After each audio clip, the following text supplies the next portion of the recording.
All right, guys, we have some news confirming demand of more crypto, which is good. And we also have some spicy news. Let's actually get to the news that's good.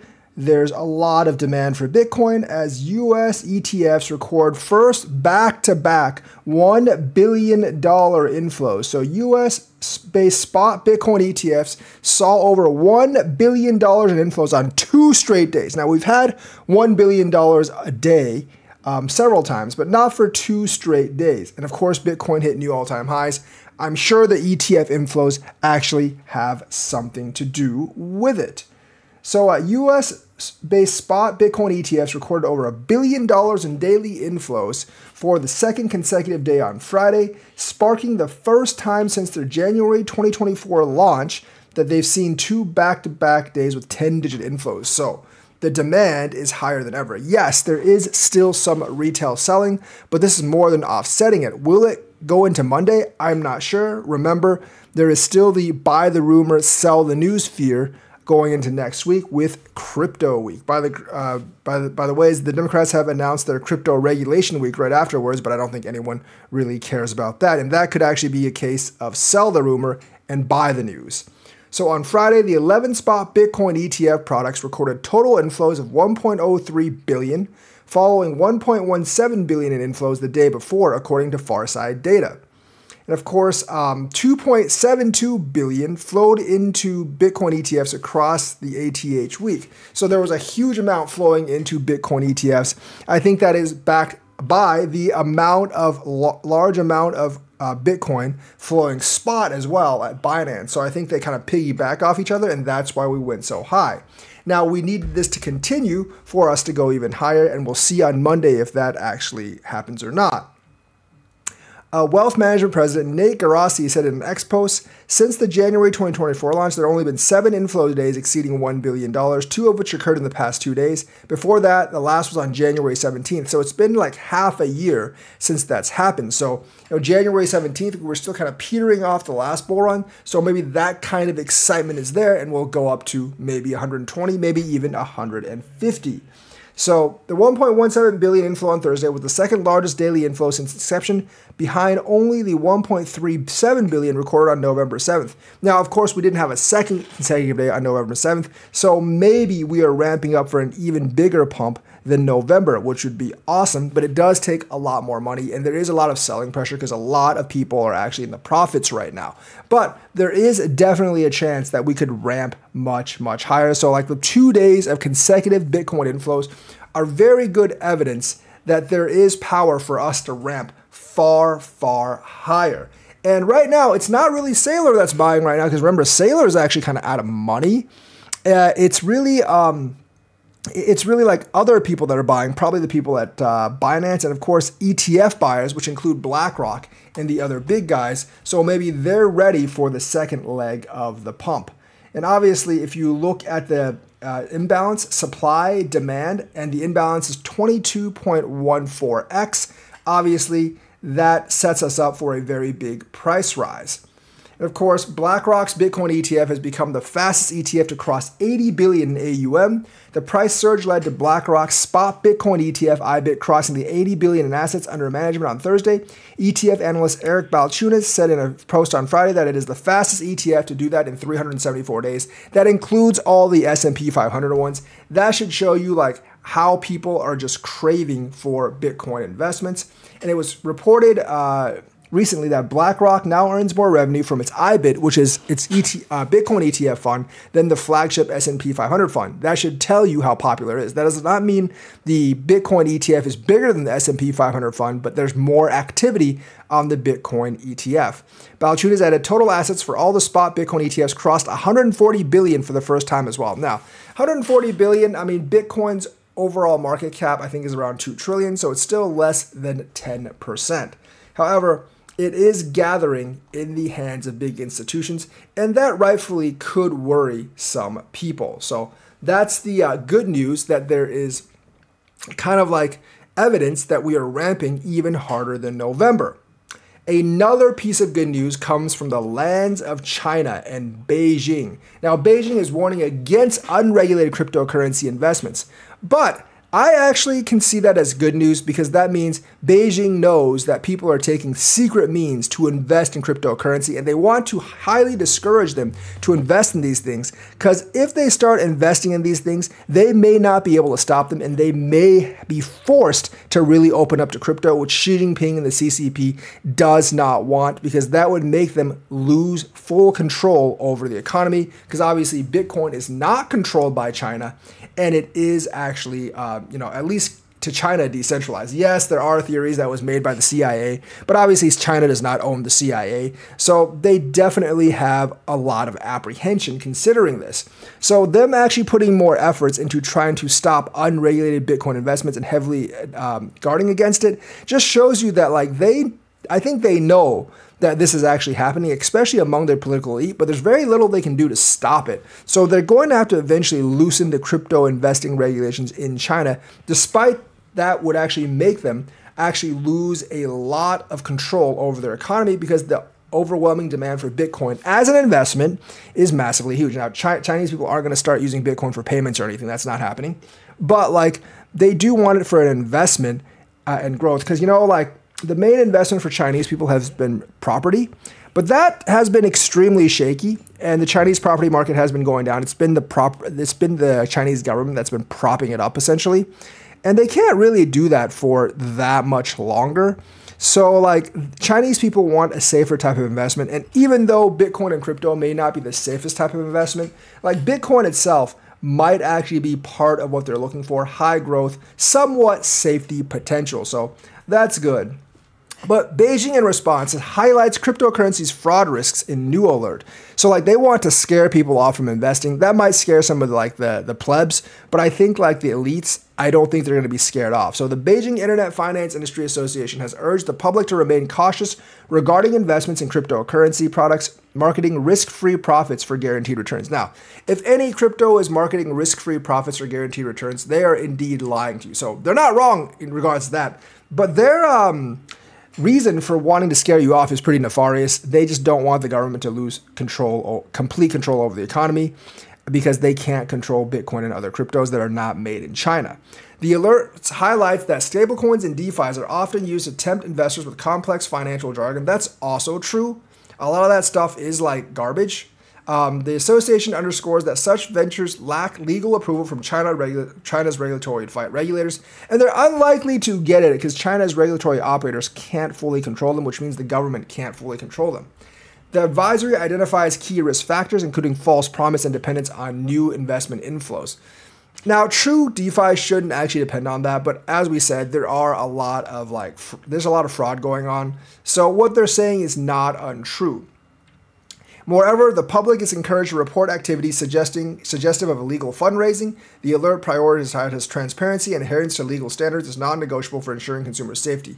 Now, I think they're trying to catch a lot of these projects by using people like that, but I think the people that really have a lot of money in here, they're not really going to report these, and I think many of them have government connections or work for the government. The Chinese government and people that work for the government, especially in high positions, have special privileges that the rest of the citizens don't have, and they're probably already using this to further their own wealth, so it's unlikely they're going to tattle to the central government. Yes, you will see one or two cases tattled off every once in a while, but I think the majority of cases are going to go unreported, and the underground market is actually going to grow in China, and eventually it's going to have to come above ground.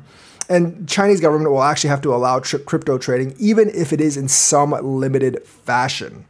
So there's been limited public reaction from significant cryptocurrency figures like Vitalik Buterin or Changpeng Zhao. They're not going to say anything to China. This alert, while not causing immediate market fluctuations, underscores ongoing regulatory scrutiny, especially in unstable financial terrains, posing a potential deterrent to exuberant market behaviors. So obviously, we know cryptocurrency is very, very volatile, and Xi Jinping probably does not want to subject himself to that. But like I said, a lot of his own officials are probably investing in crypto for the high risk potential. And eventually, I think they're going to become more and more pro-crypto, and eventually they're going to have to allow it. It's already allowed in Hong Kong. I'm sure a lot of the rich people go via Hong Kong to invest in crypto. That wouldn't surprise me at all. So I do think this is one of the steps, that's one of the telling steps, that crypto eventually will actually open up in China. I think the more the government tries to suppress it and warn people not to do it, the closer we are to actually them just allowing it at least to some limited extent, which is really good for the market because that is a lot of money flowing in. We can't deny that. Outside the US, China is probably the biggest market. The other thing about crypto is we did have a Pump.Fun ICO. It did raise $500 million and it sold out within minutes. So like for big crypto projects with ICO, there's going to be a huge, maybe overvaluation at this specific point. Now, it doesn't mean that Pump.Fun's only raising $500 million. It's probably worth several billion, which could be an overestimation of its wealth or worth on its own. So I do think like more crypto companies are going to want to ICO around this time just to get some funding. So venture capitalists in the Solana community touted the ICO as a showcase for capital formation in the age of internet capital markets. You will notice that Solana didn't really go up too much from this specific move, at least not last time I checked. Meme coin launch platform Pump.Fun raised $500 million in initial coin offering on Saturday, which sold out in about 12 minutes. So you can obviously see that the supply did not meet the demand, and a lot of people wanted more Pump.Fun, but they were not allowed to get it because they sold out. The Pump token has a maximum supply of 1 trillion, and 33% of the supply was allocated to the ICO. 24% of the supply was allocated to the ecosystem and future community projects, while 13% was reserved for existing investors. So they sold like extra coins. Sorry, this is an ICO, not an IPO.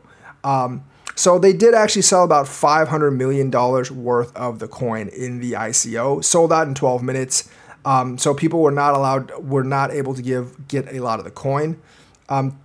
So like I think a lot of people wanted this because they know that despite like the bonk pump thing, I think Pump.Fun is still going to be the leader in terms of Solana meme dexes. And they know that like most people that have been following the industry knows that dexes are just going to grow. And of course, the meme industry is going to grow because a lot of the crypto industry is gamblers. And there is a very, very strong demand in gamblers for meme coins. So it's not going down anytime soon. I think Pump.Fun will overall grow, although many of the coins that come out on Pump.Fun will obviously die. So I do think like this coin is going to be probably like several $1 billion in market cap soon. Maybe it's a good chance to pick up a new coin in Pump.Fun. And I think it's going to soar in the bull market because in the bull market, there's going to be a huge demand for crappy meme coins. So definitely think like this is a pretty big moment and kind of like reflective of the overall crypto industry. In terms of the Pump.Fun token distribution, the ICO was 33%, the existing investors is 13%, the team is 20%, community and ecosystem initiatives 24%, live streaming 3%, ecosystem fund 2.4%, foundation 2%, and liquidity and exchanges 2.5%. So they're parsed out pretty well. The team does actually get 20%, and that is enough to dump it down. So there will be some dumping on investors, obviously. And yeah, I mean, like overall, I think it was a very successful IPO, sold out extremely fast. And I don't know if it'll hold the price or go up, but I do think in the bull run, it will definitely go up. Another piece of news is that high leverage trader James Nguyen has deactivated his X account. Of course, I think he's still losing money and he's still going to take like large like longs and shorts, but he does not want people harassing him about how much he lost because he has lost hundreds of millions of dollars in a matter of weeks by speculating on short-term price movements. I do think his short did actually get liquidated again because, you know, like even though his short may not have been worth that much, I think they just make it a sport to hunt him at this point. And he does not want to talk to other people on X about it. James Nguyen, a crypto trader known for his high leverage crypto bets, appears to have deactivated his X social media account following 9-digit losses. This also might be because he's lost everything and he's no longer doing this, which would be a loss for the content creation in crypto, but still, it's probably good for his physical and mental health. Don't want to lose all your money and end up being like BitBoy. Nguyen's X handle, James Nguyen Real, now routes to a page that says, "This account doesn't exist, try searching for another." The wallets show a combined balance of just $10,176, according to balances displayed by Arkham Intelligence. And of course, that's way down from the hundreds of millions of dollars that he actually had in his wallet beforehand. So yes, folks, do not end up like James Nguyen. So he said, "I do not follow a proper risk management, nor do I claim to be a professional. If anything, I claim to be lucky." I wouldn't say lucky. Losing tens of millions, hundreds of millions of dollars is not lucky. He is very, very unlucky. I'm effectively gambling and I stand to lose everything, which he did. I strongly advise people against what I'm doing. And he proved it by his actions because he lost hundreds of millions of dollars afterwards. So Wynn opened up another $100 million Bitcoin bet days after the implosion of the long BTC positions he took in May. And of course, he got annihilated. He's gotten annihilated on everything. Despite the evasive maneuvers, Wynn was unable to keep the large positions and lost well over 99% of the 100 million, drawing criticism from long-term investors. But you know this guy was just playing craps, so why criticize him at all? You know he was going to end up that way, but he is no longer on X. In terms of how dumb people are in crypto, you got to you won't believe this guy. There's a teenager that stole $243 million in Bitcoin and then revealed his identity on a live stream. You see, some people might actually be good at swindling people, but they're as dumb as rocks when it actually comes to, common sense. Because if you stole hundreds of millions of dollars from anyone or any institution, you do not want people to know who you are. Because, if the cops are like, hey, that guy stole $300 million, they're probably going to come and pwn you, which this guy did. Now he is out on bail. So he did a social engineering crypto scam, and he's like, hey, I'm the guy that scammed everyone. So for those of you scammers out there, I hope all you scammers get caught and go do jail time. But just for your own sake, do not identify yourself on a live stream, because if you do, I will come after you, and so will everyone else, as well as the cops. In August 2024, about 4,100 BTC worth $243 million vanished overnight from a single victim's account. 3 gamers turned self-taught hackers siphoned off the Bitcoin after successfully gaining access using social engineering tactics, but this was just the start of the bizarre case, especially for the youngest thief, 19-year-old Veer Chattel. Nicknamed Wiz, Chattel went from flaunting supercars to pleading guilty to a fresh round of scams while out on bail. So they obviously caught him. Now he has to plead guilty because obviously he is guilty because he kind of admitted it. So posting on X, the anonymous crypto investigator explained that Veer Chattel, Malone Lamb, and Ginadel Cernero used a highly sophisticated social engineering tactic to steal $243 million from a single person. The victim was first targeted with a call pretending to be Google support via a spoof number to compromise personal accounts. This was followed by a spoof Gemini call claiming the account had been hacked. This was enough to convince the victim to reset their 2FA and send the Gemini funds to a compromised wallet.